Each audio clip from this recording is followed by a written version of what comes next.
സൗമീസ് കിച്ചണിലേക്ക് എല്ലാവർക്കും സ്വാഗതം. ഇന്നത്തെ നമ്മുടെ റെസിപ്പി വളരെ എളുപ്പത്തിൽ ഉണ്ടാക്കാൻ പറ്റുന്നതും അതുപോലെ തന്നെ ഹെൽത്തിയുമായ ബർഫിയാണ് കേട്ടോ. ഇത് നമ്മൾ ചെറുപയർ പരിപ്പ് ഉപയോഗിച്ചിട്ടാണ് ചെയ്യുന്നത്. അപ്പോൾ ഇതൊന്ന് കണ്ടു നോക്കിയാലോ. ആദ്യം ഇതിലേക്കായിട്ട് 1 കപ്പ് ചെറുപയർ പരിപ്പാണ് എടുത്തിട്ടുള്ളത്. ഇനി ഇത് നല്ലപോലെ കഴുകി വൃത്തിയാക്കി എടുക്കാം. ഇനി ഇതിലെ വെള്ളം മുഴുവൻ കളഞ്ഞതിന് ശേഷം കുക്കറിലേക്ക് ഇട്ട് കൊടുക്കാം.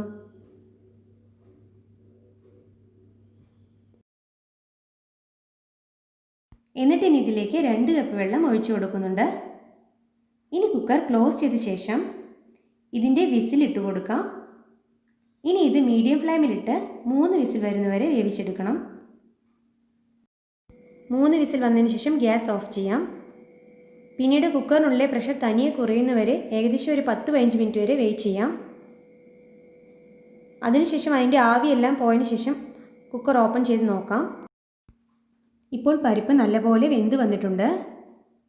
ഇനി ഇതൊന്ന് ചൂടാറാൻ വേണ്ടി മാറ്റിവെക്കാം.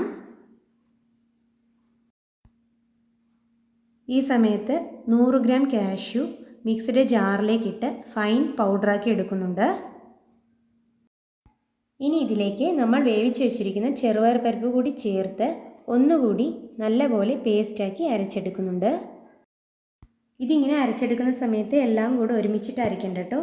2 പ്രാവശ്യമായിട്ട് വേണം അരച്ചെടുക്കേണ്ടത്. ഇപ്പോൾ ചെറുപയർ പരിപ്പും കാഷ്യും നല്ലപോലെ അരച്ചെടുത്തിട്ടുണ്ട്.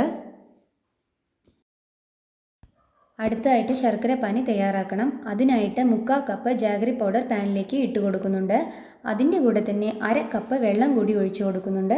ഇനി സ്റ്റൗ ഓൺ ചെയ്ത് ഇത് തിളയ്ക്കുന്നവരെ വെയിറ്റ് ചെയ്യണം കേട്ടോ. ഇടയ്ക്കൊന്ന് ഇളക്കി കൊടുത്ത് ശർക്കര മുഴുവൻ വെള്ളത്തിൽ ലയിപ്പിച്ചെടുക്കുക. ഇനി ഇതൊന്ന് ഫിൽട്ടർ ചെയ്തെടുത്ത ശേഷം ഒരു ബൗളിലേക്ക് മാറ്റാം കേട്ടോ. ഇനി ഗ്യാസ് ഓൺ ചെയ്തിട്ട് നമ്മൾ ഫിൽട്ടർ ചെയ്ത് വെച്ചിരിക്കുന്ന ശർക്കരപ്പാനി ഇതിലേക്ക് ഒഴിച്ചു കൊടുക്കുന്നുണ്ട്. അതിൻ്റെ കൂടെ തന്നെ നമ്മൾ നേരത്തെ തയ്യാറാക്കി വെച്ചിരിക്കുന്ന ചെറുപയർ പരിപ്പും കാഷ്യൂ പേസ്റ്റും ഇതിലേക്ക് ചേർത്ത് കൊടുക്കുന്നുണ്ട് കേട്ടോ.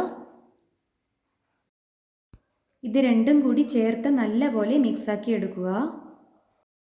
ഇനി അങ്ങോട്ട് കണ്ടിന്യൂസ് ആയിട്ട് ഇളക്കി കൊടുത്തുകൊണ്ടിരിക്കുക. ഇളക്കുന്നത് നിർത്താനേ പാടില്ല കേട്ടോ. സ്റ്റൗ മീഡിയം ഫ്ലെയിമിലായിരിക്കണം. ഇപ്പോൾ ജാഗറിയും പരിപ്പും നല്ലപോലെ മിക്സായി വന്നിട്ടുണ്ട്.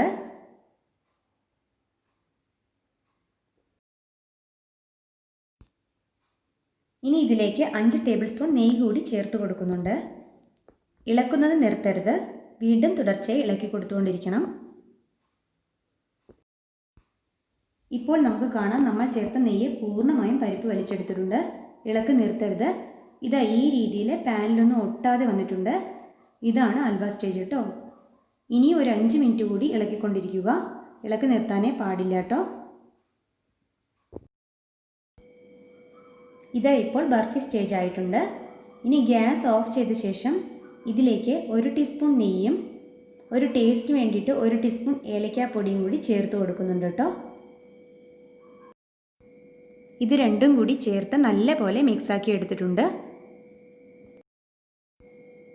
ഇനി ഒരു ഗ്ലാസ് ട്രേ എടുത്തതിന് ശേഷം അതിലൽപ്പം നെയ്യ് പുരട്ടി വെച്ചിട്ടുണ്ട്. ബർഫി ഇതിൽ നിന്നും എളുപ്പത്തിൽ വിട്ട് കിട്ടുന്നതിന് വേണ്ടിയിട്ടാണ് കേട്ടോ നെയ്യ് പുരട്ടിയിരിക്കുന്നത്.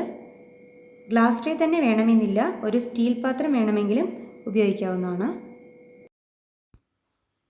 ഇനി നമ്മൾ നേരത്തെ റെഡിയാക്കി വെച്ചിരിക്കുന്ന ബർഫി മിക്സ് ഇതിലേക്ക് ഇട്ട് കൊടുക്കുക. അതിനുശേഷം ഇതെല്ലാം നല്ലപോലെ ഈ രീതിയിലൊന്ന് പ്രസ് ചെയ്ത് കൊടുക്കുക. ഇനി നമുക്ക് ഈ ട്രേ ഒന്ന് കമഴ്ത്തിയെടുക്കാം കേട്ടോ.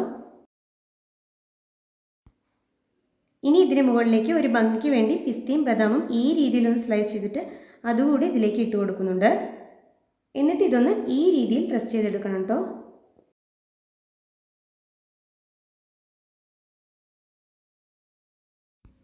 ഇനി നമുക്കിത് സ്ക്വയർ ഷേപ്പായിട്ട് കട്ട് ചെയ്തെടുക്കാം.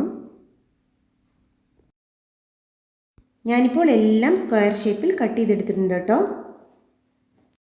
മൂംഗ് ദാൽ ബർഫിയുടെ റെസിപ്പി എല്ലാവർക്കും ഇഷ്ടപ്പെട്ടെന്ന് വിചാരിക്കുന്നു. നിങ്ങളുടെ അഭിപ്രായങ്ങളും നിർദ്ദേശങ്ങളും താഴെ കമൻറ്റ് ചെയ്യൂ കേട്ടോ. മറ്റൊരു വീഡിയോയുമായി വീണ്ടും കാണാം.